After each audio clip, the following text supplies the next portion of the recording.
Bueno a todos y a todas, buenos días. Hoy un poquito tarde, 2 minutos, ya que he estado en el observatorio hasta el último momento para poder ver a ver qué es lo que se veía desde el Urdaibai Bird Center hacia las lagunas, y se me ha hecho un poquito tarde. Un día más con vosotros desde el Urdaibai Bird Center, desde las marismas de Gautegi y Arteaga.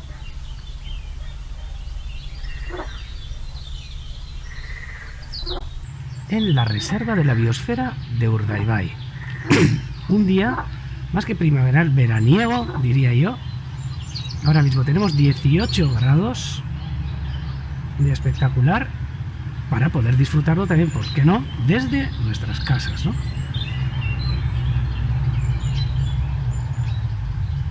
Comentaros también que veo que seguís en el chat y invitaros a todos vosotros, ¿no?, a que participéis en el chat, ya que cosas que yo iba a comentar, pues veo que las estáis comentando también, pues a raíz de las espátulas que han dejado la isla de las espátulas a las 10 y 28 minutos. Hemos podido ver allí 6 espátulas que han abandonado, ahora han quedado unas 4, que enseguida vamos a verlas.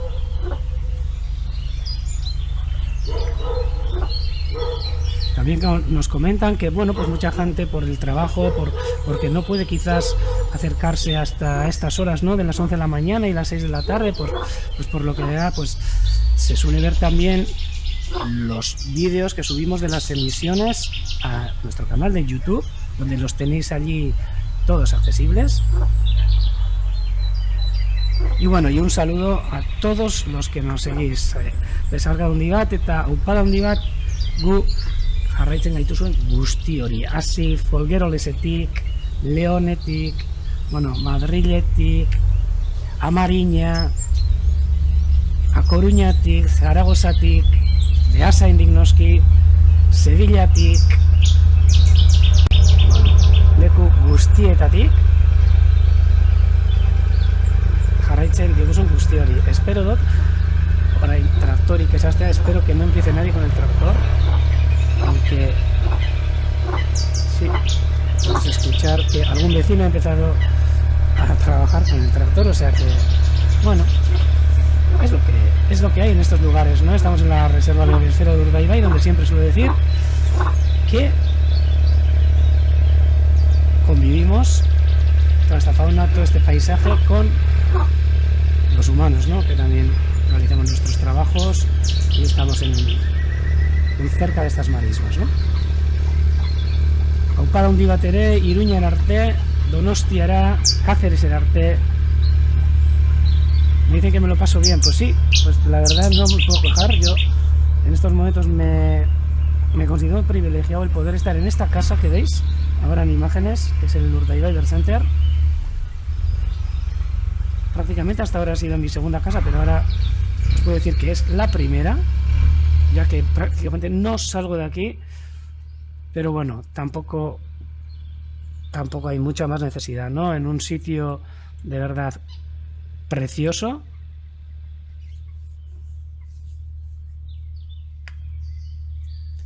Y david saludos hasta Busturia, hasta Guecho, y bueno, a todos los sitios donde nos seguís, ¿no? Bergaratik ere, Bergarara ere aupada hundibat, eta hemen zue guztiokin gaur ibilaldi egiteko. Lehenengo también badakizue gazteleraz egingo dugu, eta ondoren euskeraz. Estaba comentando que primero vamos a hacer este recorrido en castellano y luego pasaremos a euskera. Siempre intentaré decir los nombres de las aves a poder ser en 4 idiomas, en euskera, en catalá, en galego y en castellano, por supuesto. Saludos a la Siberia extremeña también. Me comentan a ver si se oye el pito real. Sí, está, además, estos días pues está prácticamente muchas veces sin callar, ¿no? Buen día también hasta Cataluña, hasta Esparredera. Y enseguida vamos a empezar a comentaros un poquito cómo nos hemos despertado, cómo ha despertado el día en la reserva de Urdaibai. Veis que tenemos unos cielos ahora en estos momentos totalmente despejados. Y os voy a enseñar también alguna foto por supuesto, que los compañeros que están trabajando conmigo también desde sus casas nos están mandando todas las imágenes y sobre todo los censos que están realizando sobre las aves, todo el seguimiento que estamos realizando cada uno desde nuestras casas. Y no solo las aves, también algo muy importante que es para la migración de las aves, y sobre todo en estas fechas que estamos de migración prenupcial o de migración primaveral, es la meteorología. Por lo que todas las mañanas un compañero nuestro nos hace un resumen de qué es lo que se ha visto, sobre todo pues nada más amanecer, a las 7:30 de la mañana, desde muy cerca, desde un lugar donde se ve esta marisma, bueno, prácticamente cerca de esta marisma, y aquí podemos escuchar el coro que tenemos detrás, que estos días, creo que cuando hace estos días de esta temperatura, pues nos acompañará el coro de ranas que tenemos, ¿no? Os voy a enseñar algunas fotos preciosas que nos han mandado hoy.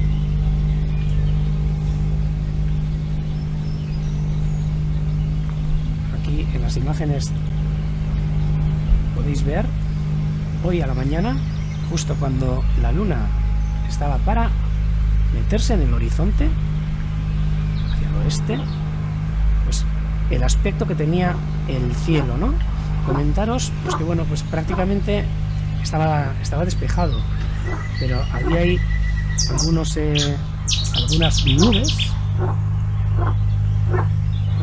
nubes que me comentan que son altocúmulos stratiformis, son nubes en forma de cúmulos, pero que se encuentran en mayor altura que normalmente de las nubes, ¿no? De las nubes bajas, ¿no? Pero quitando esas pequeñas nubes que se veían ahí, al fondo, estaba totalmente despejados y por supuesto pues no hemos tenido nada de precipitación. Eso sí, hoy también la luna se ha dejado ver, ha sido preciosa. No ha sido la luna llena que tuvimos ayer, pero se veía que estaba menguando. Y os puedo enseñar también algunas fotos que hemos sacado de esta preciosa luna que veis ahí en imágenes, que ya se ve que va menguando por la parte de la derecha, y lo que hace que se vean todos los relieves, ¿no? Todos los relieves de los cráteres, o sea, con muchísimo detalle. Una luna preciosa que hoy hemos podido disfrutar a la noche, y que según cómo venga la tarde de hoy y el día de hoy, pues en la noche de hoy, pues según si está nublado o no, pues también podremos seguir disfrutando. Nos han mandado otros compañeros más fotos de la luna. Esta es la luna que se ha visto hoy a la noche, y como ya a la mañana ya se metía en el horizonte, ¿no? Todavía una gran luna, ¿no? Y siguiendo con la luna, que luego voy a pasar también a otras cositas que se han visto, y podemos ver mucho mejor otros detalles de compañeros que me han mandado para ver en todo detalle la luna. Con las cámaras que hay hoy en día, pues es una preciosidad poder sacar con tanto detalle la luna. Y bueno, y comentaros que ayer estaba diciendo también pues que como hay una práctica de censado de aves, bueno, de censado sobre todo para ver la migración, que es la observación del disco lunar, que te pones con un telescopio mirando en días de luna llena o en días de luna bastante potente, mirando a la luna, y se trata de contar las aves que van pasando, ¿no? A ver, es imposible casi identificar a las aves, pero bueno, te haces una idea del flujo de las aves, ¿no? Que están migrando, ya que muchísimas aves, diría que la mayoría de paseriformes, pájaros pequeños, de los pájaros, migran de noche, y es una manera de poder observarlas, ¿no? El poder ver sobre todo el flujo. Y me han pasado también un vídeo donde se ve un ave que está pasando por ese disco lunar. Sé que va a ser difícil que lo veáis, pero bueno, yo lo voy a intentar y lo voy a poner ahí. Voy a aumentar también la pantalla, y bueno, os voy a pedir que os fijéis cómo hay una cosita que pasa ahí, desde la derecha hasta la izquierda, pero ahí se ve otra vez, es la repetición.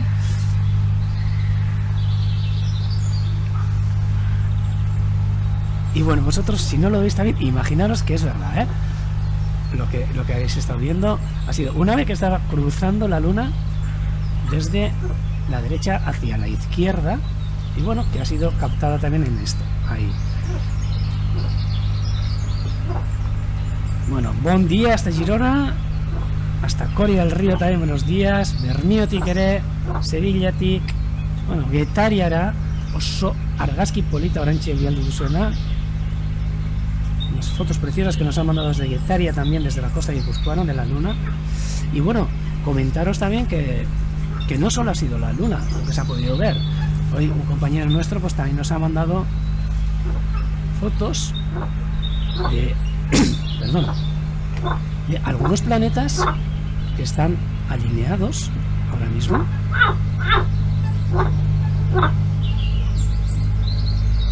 Aquí podéis ver a Marte. Están además estos días alineados ahí horizontalmente, y aquí vosotros imaginaros, pero esto es Marte. Veis además el color rojizo que tiene. Nos vamos a alejar un poquito más en nuestro sistema solar, y aquí este planeta que veis es Júpiter. Está sacado a la noche, estos días se puede ver, pero lo que tenéis que hacer es mirar hacia el sur-suroeste un poquito antes del amanecer, para poder ver estos tres planetas. Y por supuesto uno precioso que es Saturno, que podéis atisbar ahí el planeta con sus anillos. Todo esto sacado con los telescopios de observación de aves y con la cámara pues acoplada al telescopio, ¿no? Pero mira, aparte de las aves, otras cositas que podemos ir aprendiendo también de lo que está ocurriendo en nuestras noches, ¿no? Y os tenía comentado que os iba a enseñar también fotos o algún vídeo sobre la luna. Aquí me voy a acercar en el directo para que podáis ver. Aquí tenemos este monte que es el de San Miguel, Ereñosarreko San Miguel, Ereñosar, una mole caliza que se puede ver prácticamente de todo el estuario, donde en la cumbre pues, existe ahora mismo una ermita. Mira, es un sitio donde se pueden ver aves rapaces, sobre todo en migración, y ahora mismo estamos viendo ahí al fondo una que intentaré acercarme lo máximo posible, pero a ver si, bueno, puede ser un buitre, pero tampoco voy a poner aquí la mano en el fuego. Bueno, te vamos a dejar tranquilamente, ya que esa zona sí que suele haber buitres. Milanos, hoy también un milano real hemos podido ver. Saludos también hasta Barcelona. Y aquí podéis ver la ermita, os decía, y aquí suele haber una conjunción de la luna con la ermita que suele dar unas imágenes preciosas. Y os comenté ayer o antes de ayer que os iba a enseñar, y pues os los voy a enseñar con la ermita de fondo, la ermita real. En este lugar donde ahora mismo hay una ermita, había un castillo a finales de la Edad Media, un castillo defensivo, y anterior a eso pues parece que era también una zona de culto de la Edad de Bronce, o de la Edad de los metales, por lo menos voy a decir, ¿no? Pero os voy a enseñar, si puede ser, un vídeo de la salida de la luna desde San Miguel. Aquí podéis ver cómo se ve que sale la luna. No es grabado ayer, es hace un tiempito, pero esa imagen que estos días que sale la luna bastante potente podemos sacar desde nuestro centro, ¿no? Esta está sacada desde las puertas del centro con una cámara con un zoom bastante potente, y ahí veis cómo está saliendo la luna, ¿no? Y claro, fotos también tan curiosas como esta otra que os voy a enseñar.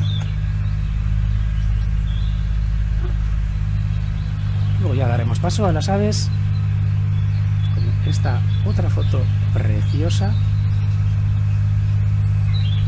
ahora mismo, en la que podéis ver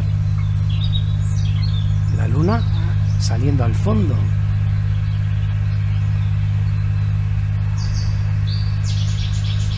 De la ermita, foto que de vez en cuando, pues casualidad, pues hemos captado también pues con gente que estaba en ese momento en el tejado de la ermita, no sé qué haciendo, pero unas fotos curiosas en las que, bueno, se ve ahí gente y un tamaño enorme de la luna que parece algo irreal, ¿no?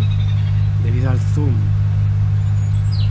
Fotos también que de noche nos deja unas estampas preciosas,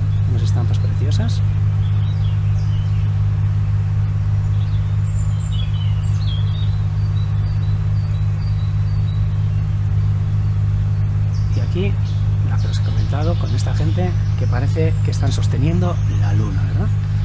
Pues bueno, pues esto un poquito lo que se ha podido ver a la noche y bueno, lo que tenía ganas de enseñaros, ¿no? De esas fotos increíbles que se sacan aquí. Vemos ahora aquí en el directo que sí, se trataba de un buitre leonado, el que podéis estar viendo ahora.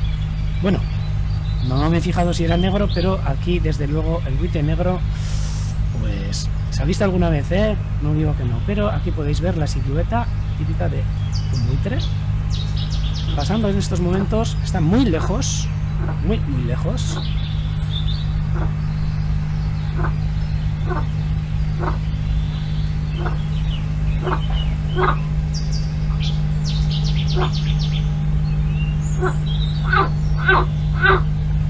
Aldea Quemada también nos manda unas fotos preciosas desde Orduña.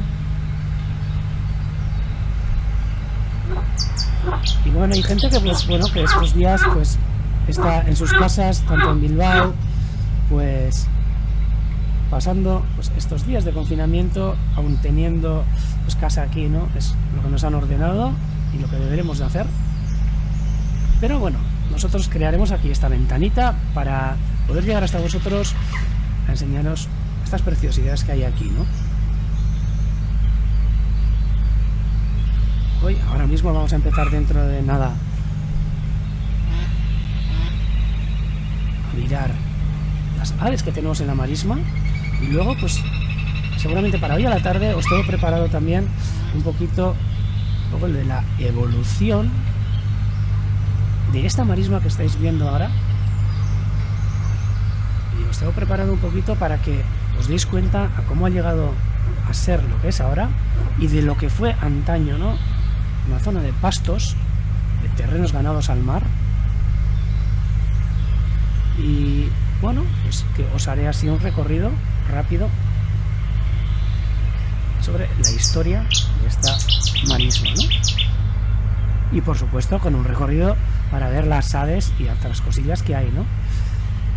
Me habéis comentado también a ver si por detrás se escuchaba la carbonera, que me imagino que sea la curruca capirotada. O algo, no, perdón, será algún carbonero, perdón. Y pues sí que se ha escuchado, pero sobre todo se está escuchando el ruiseñor bastardo, el Cetia ruiseñor.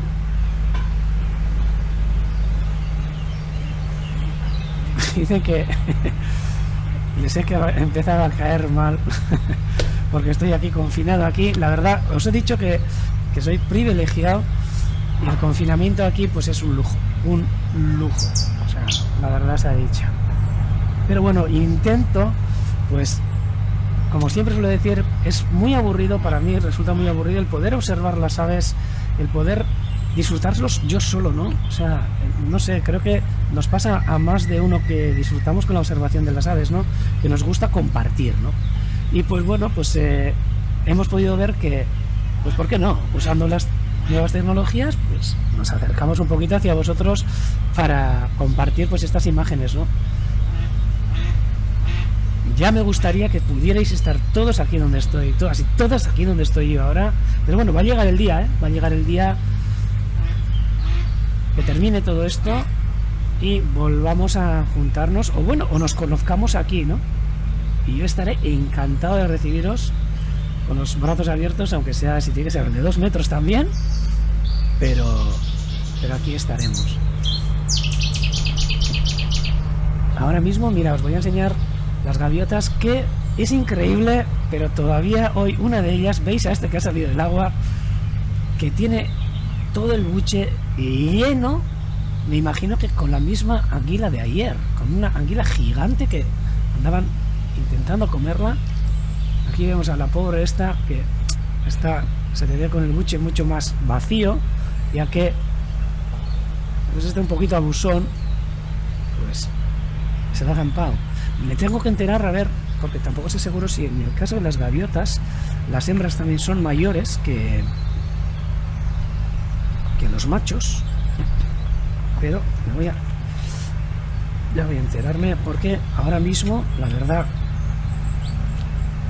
no lo sé, porque estoy diciendo que es el macho, pero quizás pueda tratarse de la hembra, la que se ha comido la superanguila, que hoy a la mañana todavía le salía por el pico.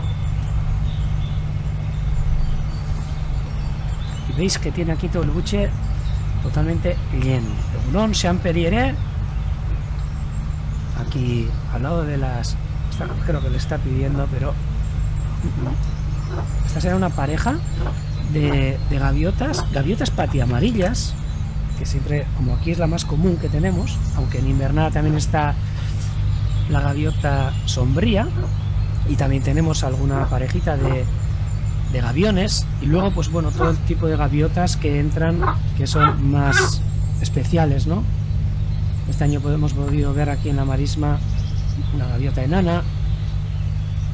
Bueno, las gaviotas reidoras hoy mismo hemos podido ver a la mañana, cuando todavía la marea estaba alta, se han podido ver unas 10, todavía están entre nosotros, esas gaviotas que van a criar, las de aquí, a zonas de Escandinavia. Un día os comentaré sobre las reidoras, un día de estos, porque si no se nos van a escapar.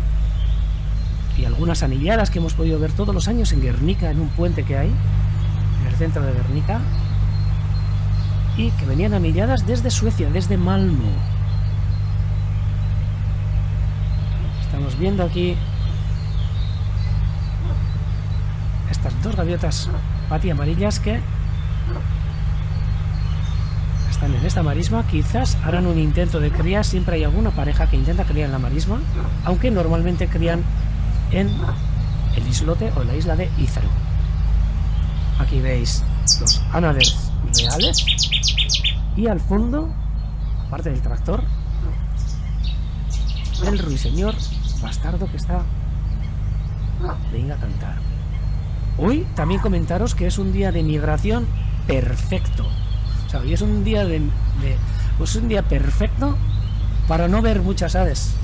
Bueno, sí, vamos a ver muchas aves, pero para no ver muchas aves quiero decir porque cientos y miles de ellas están migrando ahora mismo seguramente sobre nuestras cabezas, ¿no? Por lo que tampoco tienen muchas... Bueno, hay algunas que tienen que parar pues para repostar y demás, y que sí las vemos, sobre todo pájaros pequeños. Pero, mira, ahora se escuchaba el pito real.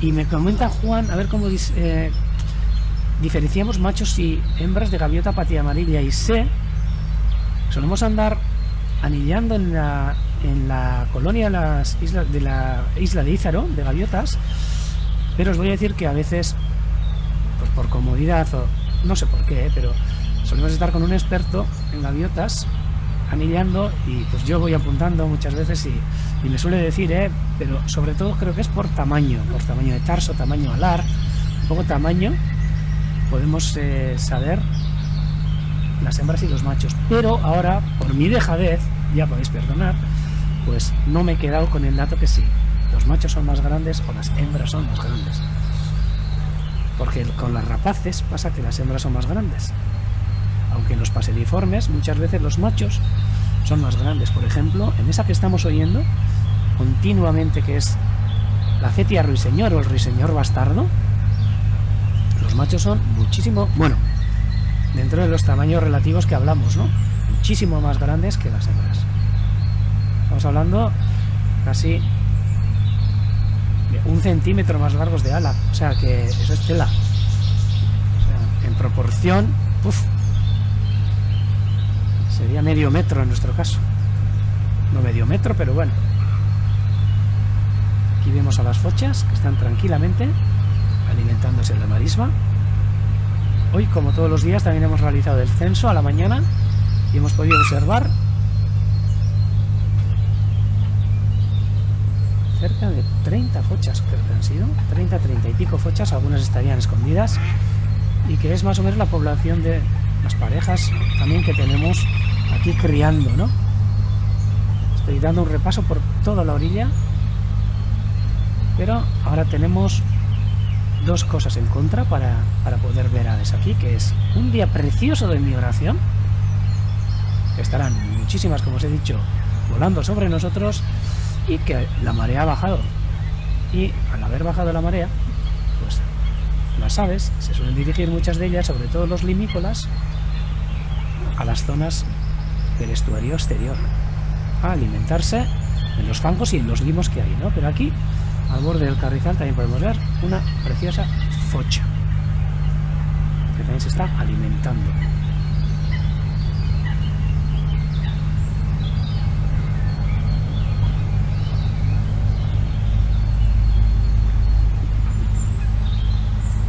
Vamos a seguir, vamos a pasar de dique a isla. Esto parece un juego, el juego de la oca. Y bueno, nos vamos a parar también, por si acaso, porque podamos ver cómo, si no me equivoco, estas preciosas cercetas que ahora, mira, están realizando un baile en el agua. Dos cercetas que todavía siguen entre nosotros, aves que también creemos que dentro de poco pues seguirán hacia sus zonas de invernada del norte, ¿no? Pero aún hoy hemos podido ver también cerca de una docena, no me acuerdo cuántas han sido, pero aquí entablando relación con esa cabeza, bailando. Vamos a seguir hasta donde estábamos.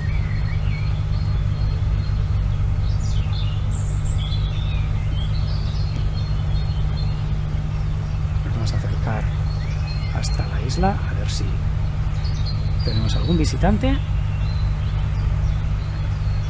en este día precioso, pero donde muchas aves pues están fuera. Pero siempre hay algunos que nos acompañan, como estos preciosos ánades reales.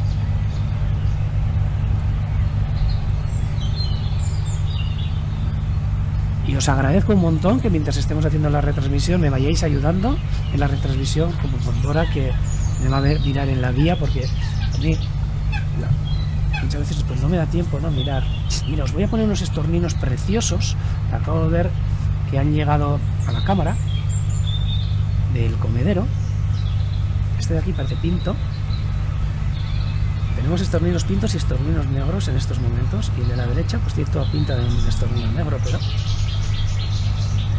a veces nos da a error también. Este sí, este de la izquierda parece un estornino pinto. Solo que en estas épocas, a ver si no sale, si sale al sol.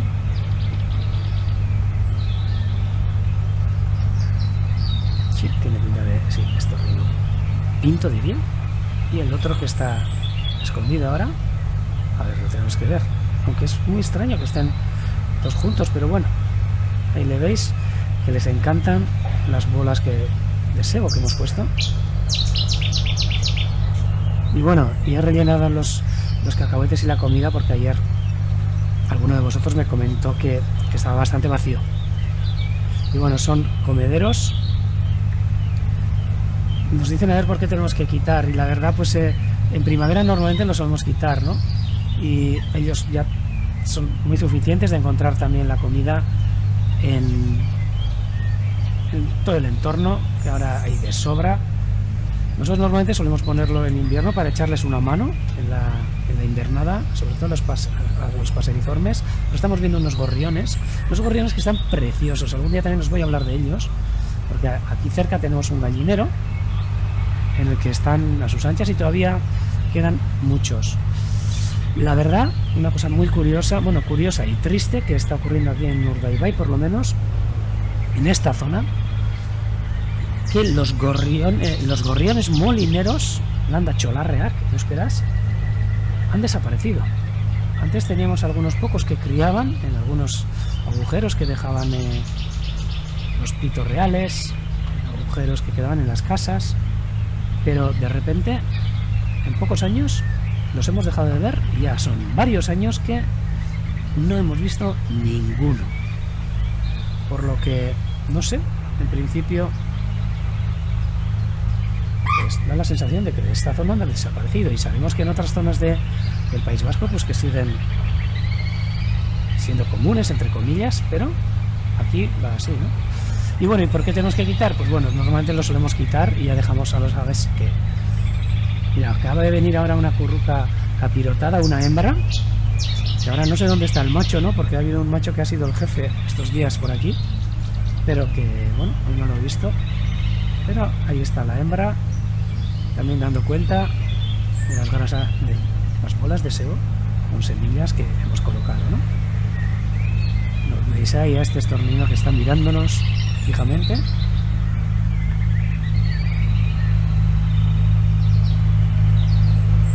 Nos comentan también, Olga, que en Aragón se están perdiendo los gorriones comunes, y es una cosa que está ocurriendo en toda Europa, diría. Sobre todo también en zonas rurales.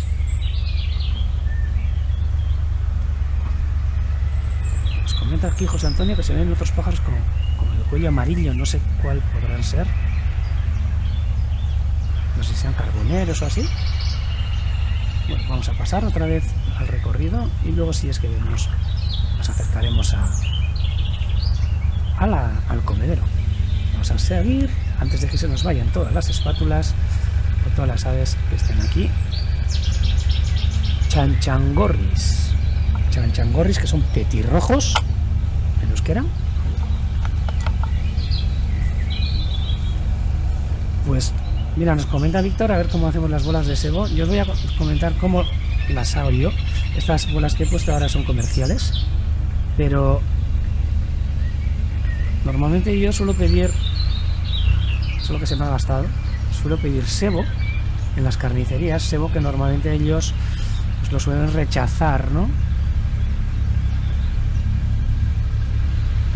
Entonces, bueno, pues me suelen ir guardando en invierno pues los sebos que quedan al lado de la riñonada y demás. Yo los traigo a casa y fuera, por supuesto, porque suelo oler bastante a veces. Derrito el sebo y lo voy guardando, y luego ya cuando quiero hacer las bolas o cuando quiero hacer, yo suelo hacer normalmente unos cuadrados. Ya os enseñaré alguna foto algún día. Lo que suelo hacer es vuelvo a calentar ese sebo, lo derrito y le añado semillas, que pueden ser cacahuetes triturados, pipas, alpiste, incluso migas de pan también hecho. Y lo que hago luego es lo meto al congelador y ahí se endurece muy rápido. Los suelo sacar de esos tuppers que tengo y los coloco en una malla, que está en un comedero en el que está en casa, y así es como las hago yo. Luego nos comentan también que mejor que coman insectos, y eso no tengáis cuenta que cuando las aves están en reproducción necesitan proteína, y para buscar proteína para darles a sus crías, sobre todo al crecimiento, prácticamente comen insectos. Unas preciosas cercetas machos ahora mismo. Eso no os preocupéis, porque ellas, las aves, saben qué es lo que tienen que darles de comer. Y aunque mantengamos los comederos en marcha, veréis que de día en día habrá menos aves en los comederos, ya que no necesitan. Aquí Ana de Silvo, que está todos los días los vemos, que no sé si le pasará algo, porque como ya se han ido todos los demás que estaban aquí hacia el norte y se nos ha quedado este. Bueno, bienvenido sea. También nos dicen que se hacen con crema de cacahuetes. Por supuesto que sí se hace. Yo normalmente suelo ir, voy a decirlo con voz bajita, a lo barato y a reciclar. Pues, bueno, que ese sebo que también se sacan en la carnicería, pues también lo utilizan para otras cosas, ¿no? Nos vamos a acercar a la isla. Bueno, vamos a pararnos aquí a ver estas anátidas que están por aquí. Antes también hemos podido ver a los ánades rabudos. Mira, bueno, aquí están los cucharas, que están unos ánades reales, y una pareja de pato cuchara que está ahí entre los juncos, que todavía sigue entre nosotros. acercarnos a... para ver a lo que le da, que ha sido... a ver si se da la vuelta. Pato cuchara, pasa por ahí. No, este por tamaño parece una cerceta, pero me gustaría verla otra vez. Sí, es una cerceta. Hemos visto el espejuelo verde metalizado, y solo por tamaño también podríamos decir que... Uy, que se me va. Y a ver aquí, que he visto uno que estaba haciendo el pino. No, una nave real. A ver si podemos verle a la nave Rabudo.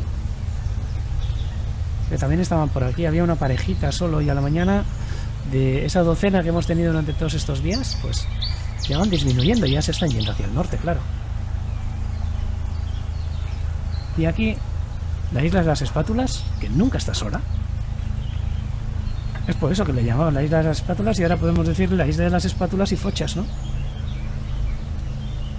Nos comenta también Juan Parralejo, a ver si hemos tenido tarros blancos y canelos por aquí, y sí que los tenemos. Además, los tarros blancos de vez en cuando aparecen. Este año también ha habido alguno, que una parejita que ha estado bastante tiempo por aquí, pero en migración estaría. Y tarro canelo también, que tenemos fotos de tarros canelos que han aparecido en la marisma, pues seguramente creemos que de alguna suelta, o bueno, suelta, de alguna escapada, o de aves que están asilvestradas, que se van acercando, ¿no? Voy a intentar buscarlos, una foto de los tarros canelos y los tarros blancos, ya que los hablamos, para poder enseñar a todos los que nos estáis siguiendo, ¿no? Voy a enseñar las fotos de un precioso, pero exótico para nosotros, desde luego, tarro canelo. Ahora os lo voy a poner ahí en imágenes. Ahí podéis ver. Precioso pájaro, precioso pato.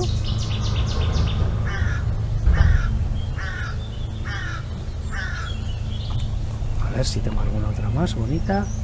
Bueno, no una. Tenemos un montón de fotos, ya que estas aves, que para nosotros son raras, son preciosas además, si las miráis. Es que se están extendiendo bastante además, y pues basta que lleguen algunas aves que son raras para nosotros, que bueno, sacamos un montón, 1.000.000 de fotos, y luego nos solemos dar cuenta que, claro, en los cafres que somos, que luego de las aves más comunes tenemos muy pocas fotos, y es una pena, pero es que es así. Muchas veces para encontrar una foto bonita de un gorrión, pues incluso nos cuesta, ¿no? Ahora cada vez más, además. Pues esta sería el tarro canelo. Mira, y nos podría enseñar el tarro blanco, que es otro preciosa ave de nuestra fauna. Tarros blancos, a ver si encuentro alguna foto chula. Bueno, todas las fotos son chulas, pero de, por ejemplo, esta parejita de tarros blancos. Bueno, estos dos tarros blancos, voy a decir. Voy a hablar de parejas. Aquí los veis, y a ver si encuentro alguna que se vea bien.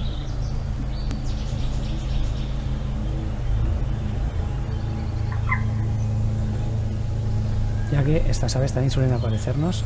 Bueno, aquí a lo lejos también vemos en la marisma también el tarro blanco, paita runta en euskera, shell duck en inglés. Claro, os he dicho también, lo iba a decir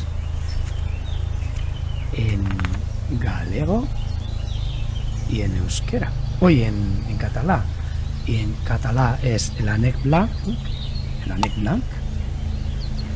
y en galego el pato branco. O sea que aquí tenéis una preciosidad. A pato ferruxento en galego el otro, ¿cómo es? El canelo, que no me salía. Y pato branco, el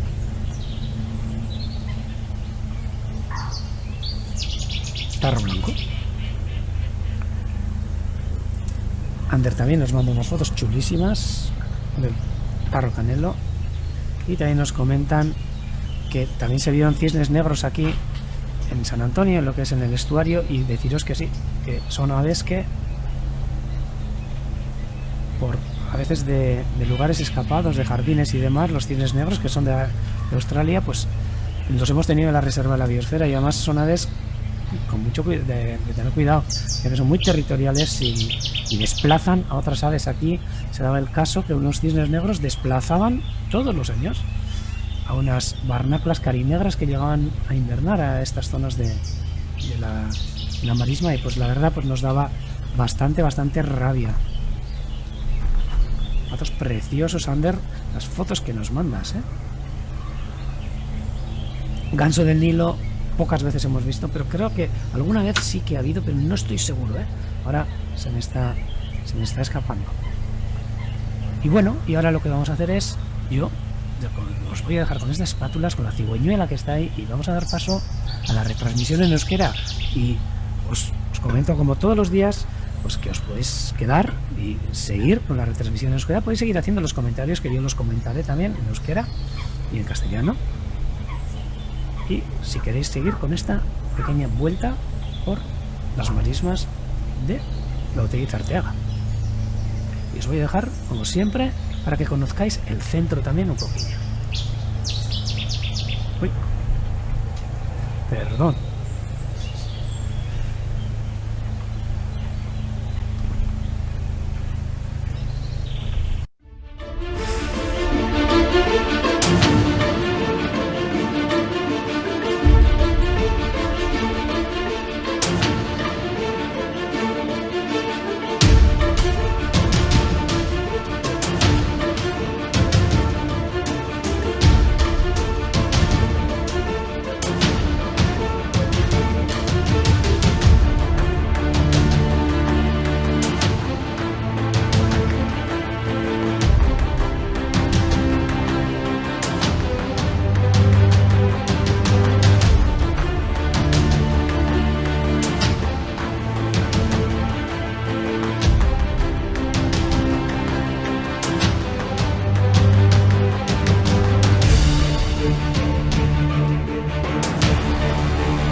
Eta egunon, dan hori berriro, eta hemen jarraitzen dugu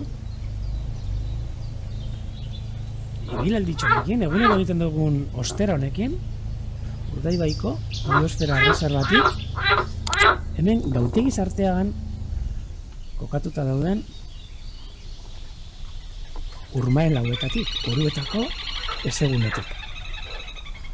Dineo hemen, Urdaibai Bersenterren, konfinatuta esan beharko, baina leku paregabean, lehen esan duen moduan, eta hemen idatzean laguntzaile ugarirekin. Igel pila, orain udaberrian, horrelako kontzertua emango digutena, ez da? Espero dut nire amotxa entzuten duzuela bintzak.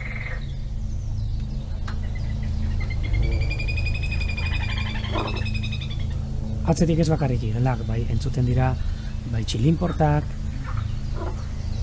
errekatxinjorrak, doizipeinian hor, txantxangorriaren lehen entzutezan, hor errekatxindorra, eta mikrofonetatik harrapatzen duen guztia, ez da? Komentatu gaur, bueno, eguraldi paregabea dagoela, esango nuke udabeteko eguraldia eta oraintxe 19 gradu, baina gero arratsalderako atzo ere, berdina gertatu zen, itxasotik brisa sartzen da, normalean, inguru honetara, eta freskatu egiten du, nahikotxu. udan alza bat izaten da, brisa hori, neguan eta holan, batzutan, zaigu askori gustatzen, baina gaur, ikusten duzuenez, zerua guztiz garbi. Komentatu behar dizuet ere, egunero moduan, gure kideak, hemen, Erdaia Berzenterreko lagunak, beraien etxeetatik dabiltzala lanean eta aportazioak egiten, inguruan gertatzen dena, jakin daigun, ez da, eta nik zueri azaltzeko. Gaur esango dizuet, migrazio egun polita da. Hori bai, migratzeko, hegaztiak eta migratzeko eguna benetan polita, baina sarritan gertatzen dena da, guk ikusteko esain polita, ze bereetariko asko eta asko esango duke ehunaka eta milaka hegazti momentu honetan dabiltzala gure zeruetatik migrazioan. Iparrerantza migrazioan, ze hor daukagun haize leun honekin, gainera hegoaldetik ematen den haize honekin, primeran aurkitzen dira eta primerako eguna daukate migrazioan jarraitzeko. Beraz, agian batzutan gelditzeko beharra izaten dute gasolina hemen izaten dute igelari entzute zaila niri baino gehiago litekeena da, bai? Bai, urbildu dira igelak mikrofonoaren endora eta jarri barko dugu zertxo bait inbeste zurbiltzeko. Baina esaten duguna izena, egunotan, eta gaur moduko egunean, hegaztiak dabiltza iparrerantza ziztu bizian bidaiatzen. Konturatu, udaberriko migrazioa, normalean, udazkeneko baino askoz ere azkarrago egiten dutela, eta seguro honek izango da, ze orain, neguan joaten direnean udata gero, joaten dira negua pasatzera, bai joaten dira beraien lurraldetara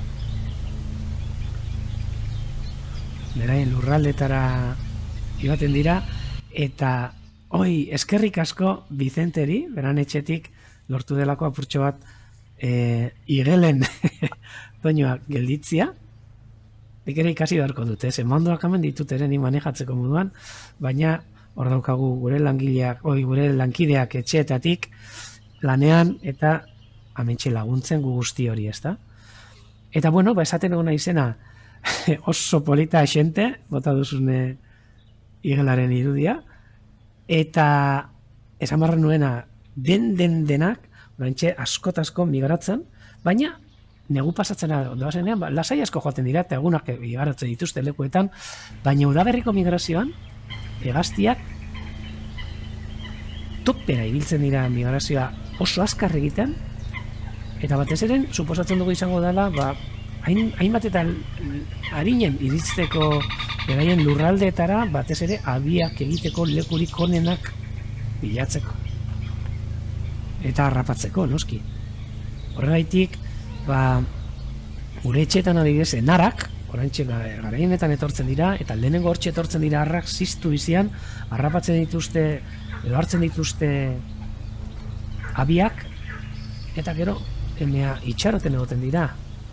Hortxe kantari, egunero goizero daukagu, enara bat hemen gertu, har bat, dagoeneko etorrita dagoena abiara, eta hortxe biltzen da, etengabe isildu egin gabe, kantari.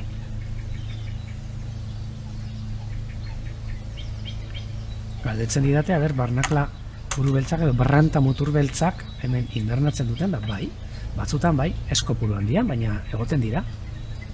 Aurten, ez dakit ikusi ditudan, baina igaz da bai. 6 bat eta holan solteak eta ikusten ditugu. Eta gaur komentatzea hori, egon gara migrazioari buruz hitz egiten, hainbeste direla migratzen dutenak, eta gaur bai izan behar dutzuet, egun benetan polita izan dugula, gaua, eta goiz partea ere, eta gure lankide batek, egunero egiten duela meteorologia txostena, eta txosten horretan, erakutsi digu apurtxo bat, zer dan ikusten zena, bialdu duzkuz argazki batzuk gaur goizekoak, eta erakutsiko dizkizuet oraintxe momentuan. oso interesgarria dira, baita ere meteorologiaren datu batzuk izatea batez ere migrazioan gaudenean, usteko zelako eragina daukan migrazioak hegaztien migrazioan. Meteorologiak hegaztien migrazioan. Eta hemen, gaur goizeko 7:30 inguruko argazki bat, 7:30 inguru horretan, nola ilargia sartzen hasi dan, zerua ia erabat oskarbi, baina hortxe lainotxo batzuk, horrek lainoiek estratokumulo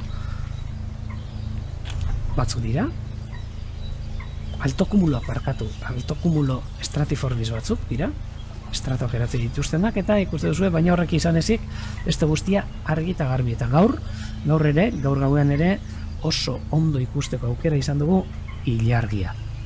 Ilargiak eta utzi dizkigu oso irudi politak. Detaile guztiarekin hartutako ilargiaren irudiak, ezta?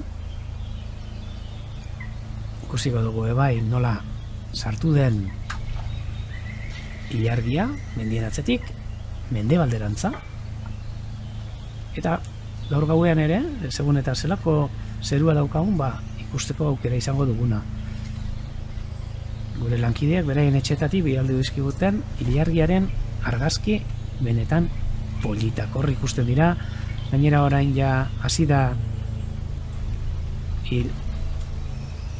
ietargi betea uste otatzu izen zala bai, eta orain hasi da txikitzen, eta hor ikusten daia eskubiko partetik gutxika badoala bajatzen, eta horrek eragiten du ikustea detaile guztiak. Hor ikusten dira kraterren erliebe guztiak, eta oso irudi politak, batzuk beste apaino hemen ikusten dira, nik esan dizkizu edanak, iturbilduko naiz, eta fijatu zaitezte zerbarko argazkiak gaua utzi dizkiguna.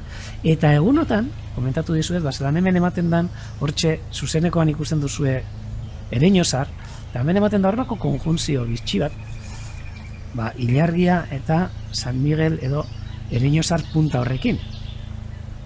Eta horren argazkiak ere esan nizuen erakutsiko nizkiozula, eta hemen, adibidez, horrelako argazki bat. Hortxe, San Miguel ermita, ipiniko du zuzenekoan. Horrela, ikusiko duzue zuzenean San Miguel ermita, gainera lehen hurbildu nahi zenean, zaiarre bat ikusteko aukera izan dugu. Hemen ikusten duzue. Ermita, eta hemen libertatik zentrotik atarata argazki bat, ermita hori, eta fondoan ilargia duela. Ematen du irudi irreala da, baina benetazko irudia da, eta zoomak eta perspektibak egiten duen sentsazio hori, ez da? Ez bakarrik ermita utxik zegoenan, beste egun batetan ere posible izan genuen ataratza, eta hortxe gazte batzuk zeuden ermita gainean, ez da zer egiten, baina kasualitate esan zeuden da ilargiarekin harrapatu genituen hemen, eta ematen du, oso irudi berezia, ez da? Hortxe ilargia, eta gure gainera jauziko lan ematen du bai. Eta jarriko dut ere, horrelako argazkiak ikusi ostean, jarriko dut ere, ze atzo komentatzen egon nintzen, nola badagola metodo bat, migrazioa ikusteko, gaueko migrazioa izaten dela ilargiaren diskoa begiratzea, parkatu, ilargiaren diskoa begiratzea teleskopio batekin, eta hortxe ikusten dira askotan, gaur ere ikusi dugu, hegaztiak nola migratzen duten gauez. Ze pasatzen dira ilargiaren gure artean, eta hortxe diskoan siluetak ikusten dira, eta badakit ezinezkoa da ia jakitea ze hegazti mota da, baina bai kontrolatzea ea zelako hegazti fluxua dagoen gaurretan. Ze gero estimazioak egiten dira, disko txorretatik pasatzen direnak hainbeste badira, pentsa, zeruaren zabalera guztitik zenbat eta zenbat igaroko dira, eta estimazioak egiten dira migrazioak eta kalkulatzeko. Hori ilargiarekin. Eta jarriko dutzuet, ze gaur, gure lankide batek, bidalde digu, ilargi horren bideo bat, ateratzen zegoen bitartean, da txak, hegazti bat pasatzen da. Bakit oso txikia dela, baina saiatuko naiz erakusten.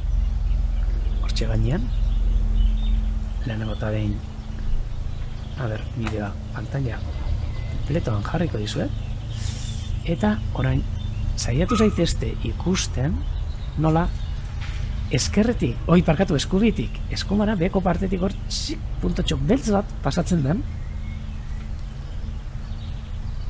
Bakit oso zaila dela, eta ez pauzu ikusten, sinistu. Baina nik neuk hemen, nire pantalla behintzat, ikuste dut holan ziztu bizian egazti txiki bat, hortxe gaueko orduetan migrazioan.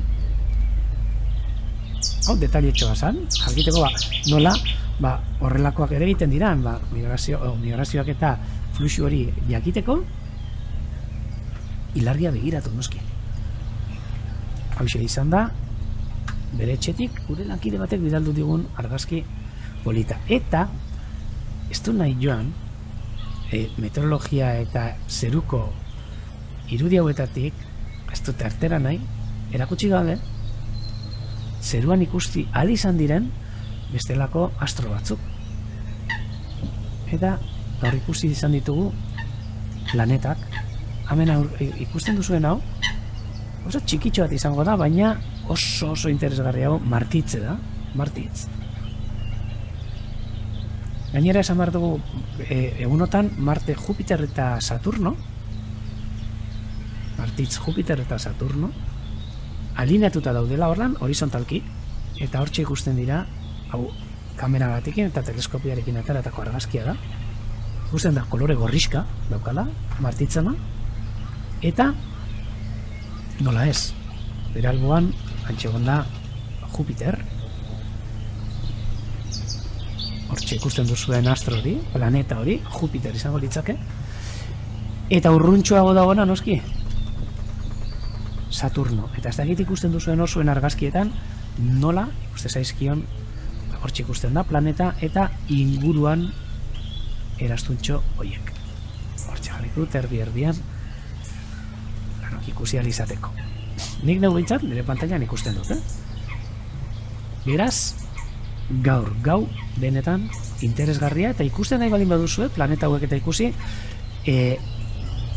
egon sentia baina pur bat lehenago, egin beharko duzuena da, ego mendebalderantza begiratu, eta antxe ikusiko dituzue hiru planetak alineatuta.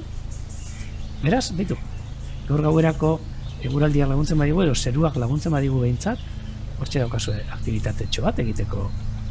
Eta hori zuen etxeetatik ere egin daiteke segun eta zelako kutsadura luminikoa daukazuen.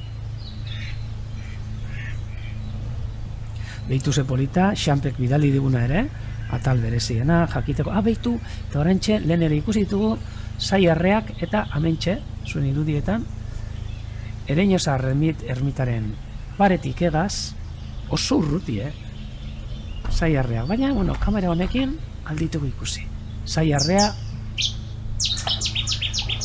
denok, hemen daukagun, zairik ohikoena, buitre leonado da, gazteleraz, voltor komun katalanez, eta boitre komun galegos, eta Griffon Vulture ingelesez, joan zaizkitor, ez da ignorarte, baina pentsa zelako distantziara dauden, ikusi ere ez ditxute egiten. Hauntxe, bai, ikusten dira hor ermita gainean, batzutan kamerak zuma ematen duenean, orduan ikusten dira, eta hortxe da biltza termika batetan, gorantz. Sarritan ubiltzen dira futre hauek, inguruetatik, baina inguruetatik esaten dudanean, hemen bai, badago kolonia bat, inguruan, nahiko hurbilko mila artean, Hanbotoko mendilerroan, hortxe Hanboto, Utxiliaitz eta inguru horretan, Atxarten, eta hortik hurbiltzen dira, baina, eta hortik etortzen dira normalean Hanbototik eta oizerantza, oizetik iluntzarrera egiten dute buelta, iluntzarretik gure gainetik pasatzen dira, Soiluge ingurura pasatzen dira, eta gero berriz ere buelta. Ea janarik topatzen duten, edo arkuitzen duten ibiltzen dira, itinerario ere hori egiten, ibilbide hori, baina baita ere badakigu, baita Nafarroatik eta baita ere Burgos eta urrunagotik ere hurbiltze zaizkigula saiarreak, edo putreak. Beraz, behitu, ermitara begiratuta, leku hori, gainera gomendatzen dizuet, ermita hori, Ereñozarreko punta hori, gomendatzen dizuet, harrapariak ikusteko, migrazio garaietan oso leku polita. Hortik, ohikoa da ikustea, oraintxe momentuan gainera, ja posible da ikustea arrano zurbezalea, arrano listorjaleak ere ikusteko, zapela listorjaleak ikusteko aukera dago, zapelatzak noski, zaiak, miru gorriak eta beltzak, zaizuria, gaur ere ikusi dut tolan urrunean zaizuria, pena agertzen bazaigu kamaran, baina bintzat ikusi dugu.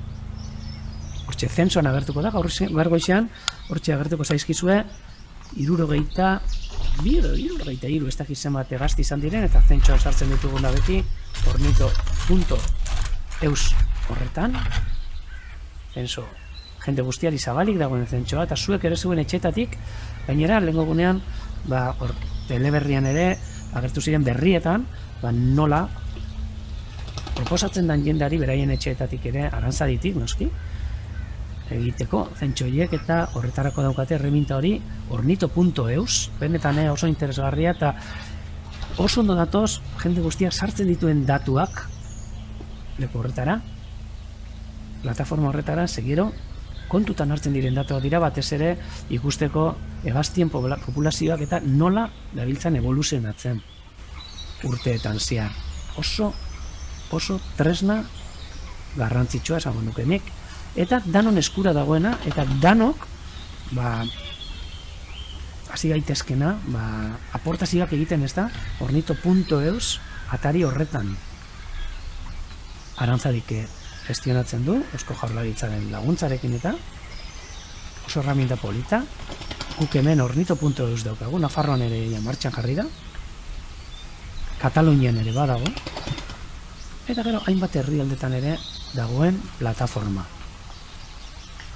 Gu normalean sartzen ditugu bai Orniton eta bai Ibert deitzen den plataforma batetan, egunen batetan erakutsiko dizuet bere nola funtzionatzen duten eta zen olako datu politak ikusi daitezken. Badago jendea sartzen dana bakarrik ikustera, ea guk egunero egoten dugu, ea zertzu egazti ikusi diran inguru honetan, da batzuk mugitzen dira, ikusi da ez dakit zein egazti, horbilduko naiz ikustera, ez da?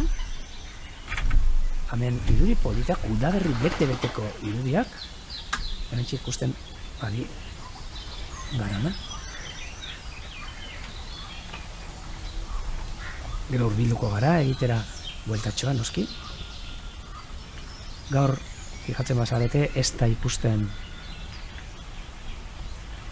atzo itxasadarretik sartzen zen horrelako tutu itxurako laino hori, baina arratzalderako ez dakit pas, esan dute brisa altxatuko dela, eta beraz, bitekena da berriz ere fenomeno berdina ematia. Entzuten dut zerbait mikrofonoa dagoen lekuan, da txagola txiki bat daukaguna horre tresnekin eta mikrofonoa jarrita dagoena estalki batekin badura ondoan, eta hortzuten dut hor zerbait mugitzen dela.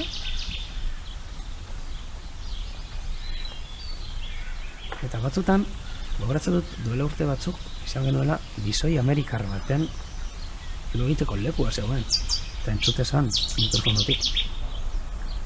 Galdetzen ditan derrek, ea inbernatzen duten, edo negua pasatzen duten branta mutur beltzak. Eta bai, batzutan, bai.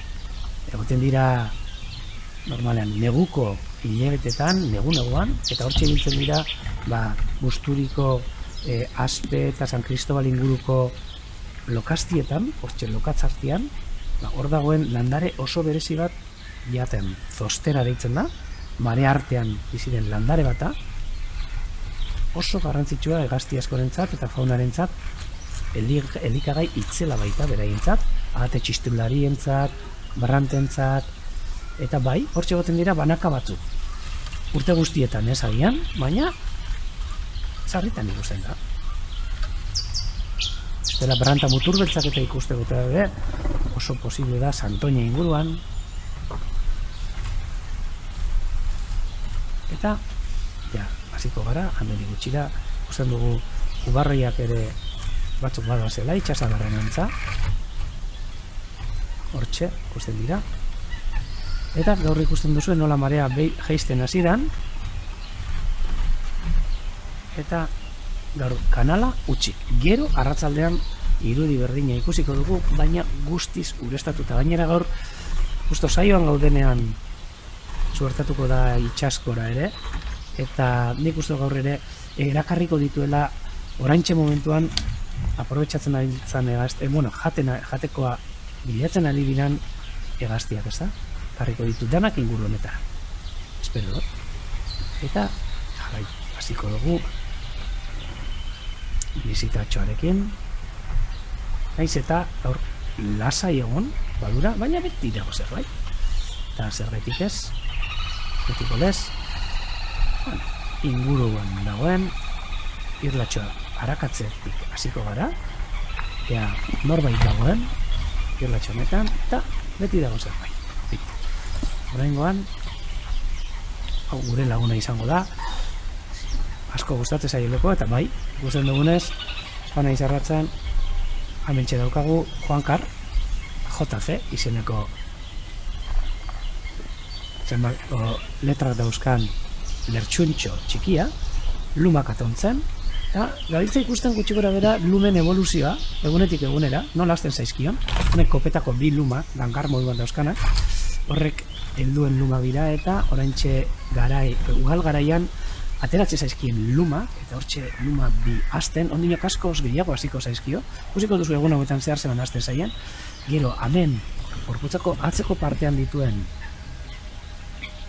iliantzeko luma hauek, luma zirukara hauek oso politak, eta hauek aitik garai batetan iaia iraungitzeraino eraman zen espeziak izan ziren.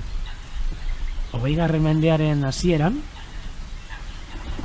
beti esaten dut ez da, baina holako kapelak egiteko, emakumeentzako kapela oso politak eta ostentosoak eta erabiltzen ziren lumak, bai ostrugarenak ere, baina baita ere alboan zeuden beste gazti batzuena ere, eta adibidez lertxuntxoenak ere. Eta hemen luma horiek ja agerian gelditu zaizkio, paparrean ere luma luzeska batzuk ateratzen zaizkio, eta hortxe dabil luma zarra kendu mokoarekin eta berrieri leku eusten. Galdetzen ditan derrek, gaur arrano arrantzalea ikusi dudan, da ez, gaur behituk, gaur ez dutuki aukerarik ikusteko, baina suposatzen dut ez da gaur ruti biliko. Baina hori bakarri suposizioa da. Gaur fijatzen bazarete zentxoan ez dago arrano arrantzalerik. Bai zingira mirotza, gure artean ibili dago izian, baina arrastorik ere ez gaur arrano arrantzalarena. Hala, hurbiluko gara ere, basatea apurtxoak kuskusiatzera, eta benetan politak dauzkan lumak. Hortxe oso kamaratik oso gertu ikusten den basatia,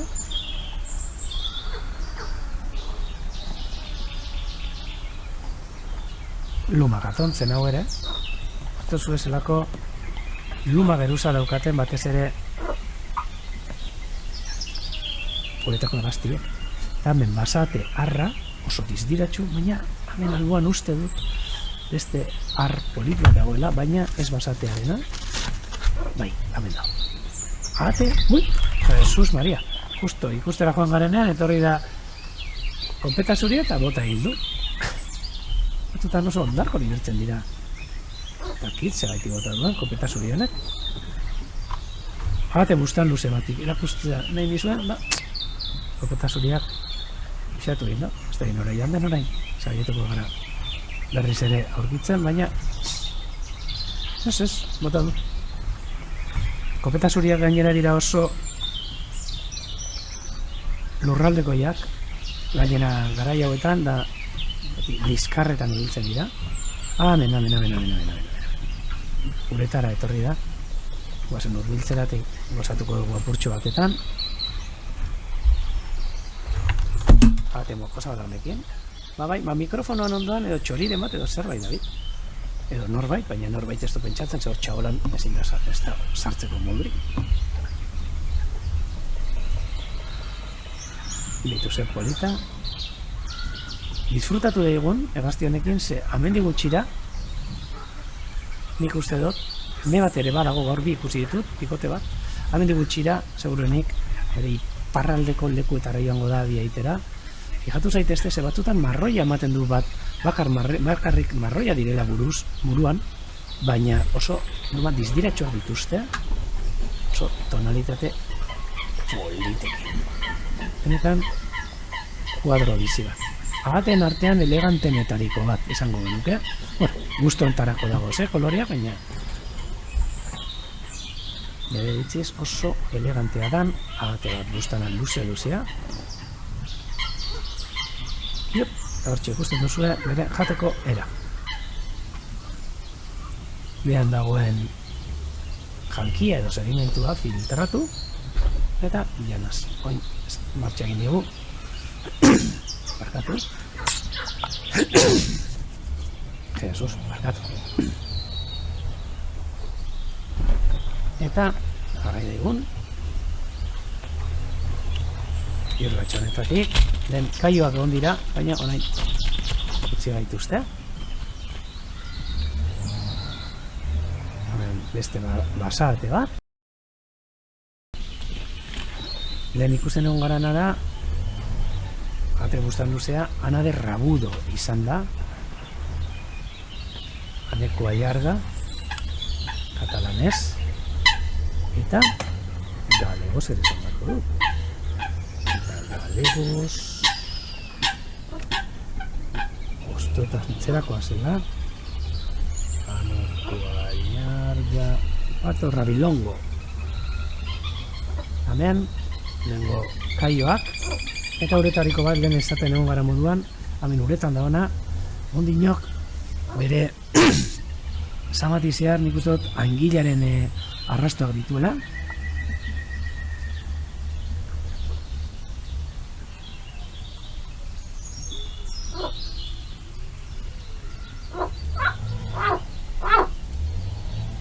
Hortxe ikuste zaio, lepo bete egin da. Eta hemen, iritsi dira berriz ere, nire lagunak, igelak. Kaio hankaoria, gaviota pati amarilla, gazteleraz. Yellow-legged gull, ingelesez.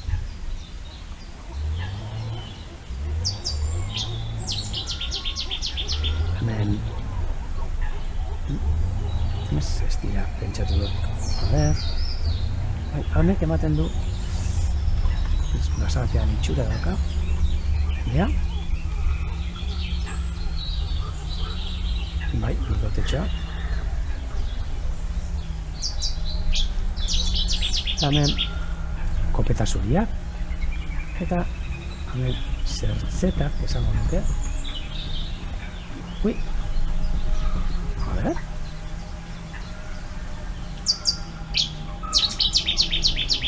Ez. Murgilari arruntak. Bai, murgilari arruntak, kasu honetan emea, eta konturatu naiz gutxi gora bera, fijatu zaitezte zelan, gorputza, ahate murgilaria dira hauek, murgildu egiten dira janaria bilatzeko, hauek, kopetazuli bat ere mikrofon ondoa jarri zego.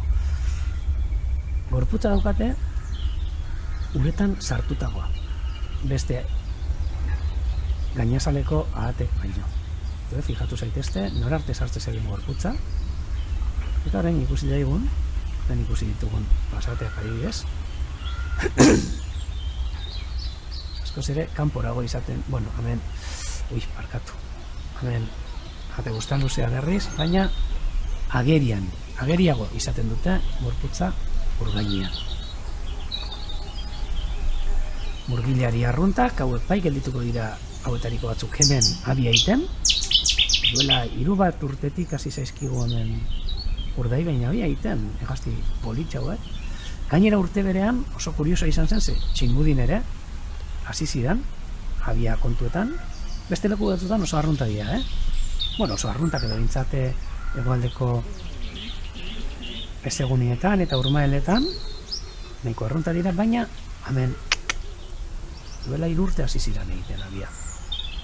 Orain, urtero, hombre, ez dugu ikusi eta ontxe hemen dago. Bai, lehen ikusiko baina atxedenean. Zangaluze polita. Barkatu. Eta gaur, gainera, osa kurioso bat ikusten dugu. Dagoen egonaldiarekin, ikusten daura gardena. Batzutan hemen, beti biltzen da hor, ujola moduko edo irabiatuta moduan egoten da, baina ez, gaur, gardena.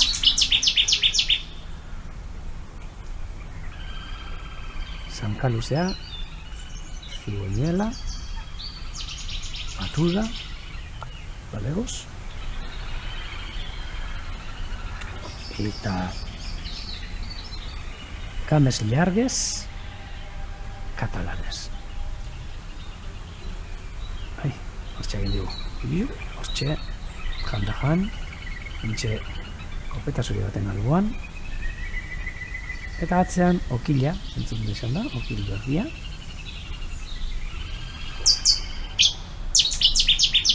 Eta errekatxindarra, noski, gurekin egunero dagoen txori txiki polita. Eta kantaria, noski.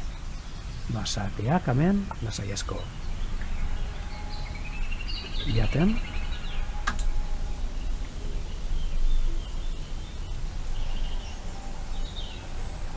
Edo, osteratxo bat ere egingo dugu.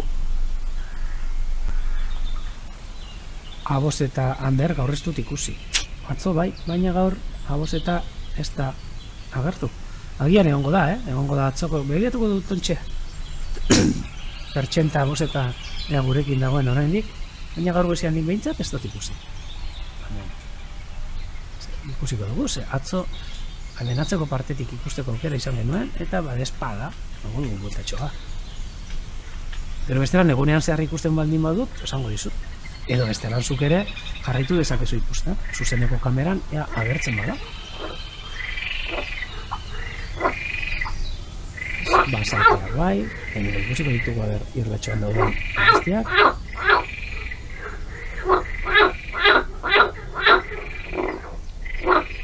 Zertzetako bat, arra.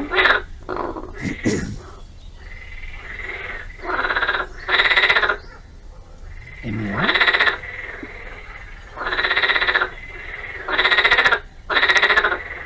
Eta nire ahotsa tapatzen idel berdea. Nire ahate txistulari laguna.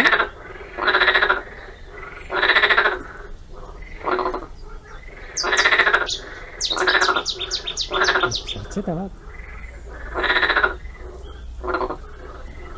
Eta, ondoan, agozetaren barririk erditzen dugun. Baina, egipa,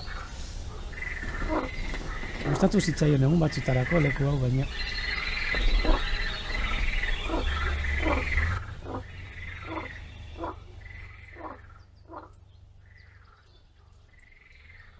hemen gure eguneroko lagunak ere beraien irlatxoan mokosabal kuadrilla polita eta ez dakiz zerbaitik alertan daude, ematen du egazaterako direla, zenborrenan lo egon dira, baina ez dakipa zerbait ikusi duten edo batzutan horrela dena batera burua altxatzen dutenean, gero oso politak benetan, baina izaten da, bai, reklamatzen da biltza, batzutan horrela kantuan eta azten diranean, igual beste batzu datozen seinal, baina, beti ez da gertatzen, baina ikusiko dugu, zerbait hurbiltzen dan zerutik edo. Ze ikusi zaie hor mokoekin, beraien reklamo egiten, baina eskumara esaten dit botatzeko Anderrek. Nik botako dut, Ander, zure zanetara. Baina hemen, zerbaitik gorantza begira egon dira.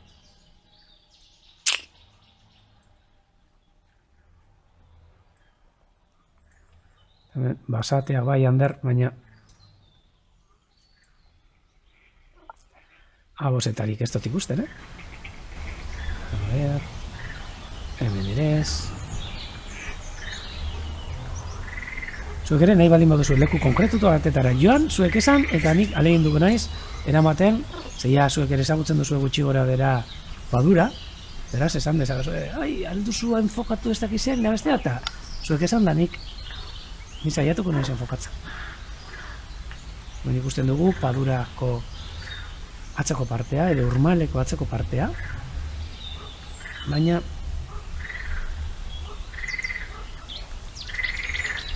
ursakonak daudenekoan, basateak ikusten dira, kopeta zuriak, horratzen ikusten den zuaizka hori landare inbaditzaile bat, pakariza, ben komentatu nizuen, baina egun ematen egingo dut zuterrelako erreportaje txikitxo bat. Bueno, agoz eta ez, baina lertxuna usteko aukera ere hemen dago, urruti noski. Baina hau ere alerta. Ez dakit ba, zerbait tesote egilidan. Ampa! Bai, zerbait izan da. Ze alerta egoteko, eta horiek ja, segurenik joan dira itxa hemen dagoz, behitu. Bazen jarraitzera egaz? A ber, nola da zen?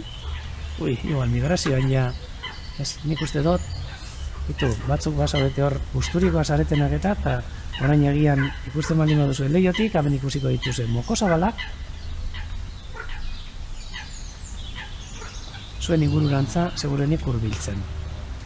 Hemen egon diren bostak, lehen goizeko 10:00 beste 6 joan dira, baina hemen ikusi dituzu ze politak diran, egaz, silueta hori, wow! Eta galdu ditut, katxik laporra. A ber, aurkitzen ditudan berriz, hemen bai, hortxe da. Batzutan oso zaila izaten da kamararekin jarraitzia. Eta oin, hemen, beste zerbait apuntatu zaila. Bai, arropariren bat. A ber, zer dan? Usten baldin badu behintzat, silueta horrek erakusten. Miru beltzan estilo dauka, baina espada da, ditu hortxe, dana, arrapari hau. Bai, miru beltza. Eta mokosabalak, gero eta gorago. Batzutan hau egiten dutenean, talde handiak egoten direnean, termika jarrapatzen dituzte, eta termika horiekin hasten dira gorantz da gorantz, eta gero antxe desagertzen dira. Bere migrazioan. Hemen mokosabala jarraitzen, eta inguruan, zergatik ez, jarraituko ditugu ere, amintxe. Ai. Batzutan zerura begiratuta hortxe ikusten dira rapariak eta mokosabala kurruti doa zela uste dut.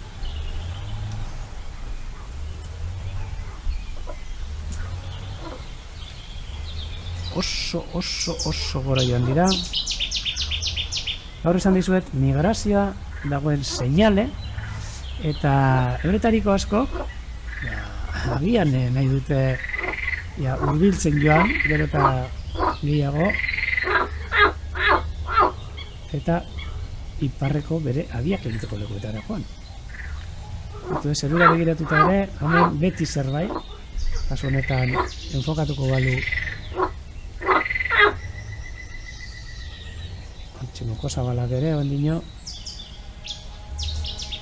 ez dakit ba zerraparidan, baina ikusten duzu eba nola gelditu dan guztiz. Orain kopeta zuriek hartu dute, eta gaur arratsaldean izango gara testigu mokosabaloiek joan diran edo bakarrik itxasadarrera joan diren, buelta bat ematean, jatera, eta gero iluntzan bueltatzen zaizkigu. Eta gaurko saioa bukatzen joateko, hurbilduko gara goien daukagun kamera horretara, eta hortik ikusten dugu aragazeso beltz bat, eta ontxe amilotx bat, etorri dena, hor kakauetean ingurura, egazti txikiak ere ez ditugu astu behar, noski. Hortxe horiek ere, egunero, alaitzen gaituzte,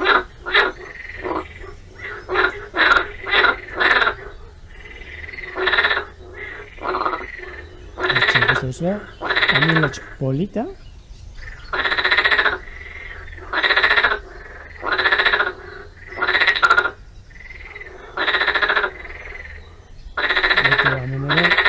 abesti bat atera digute, Niko Zabalak egaz.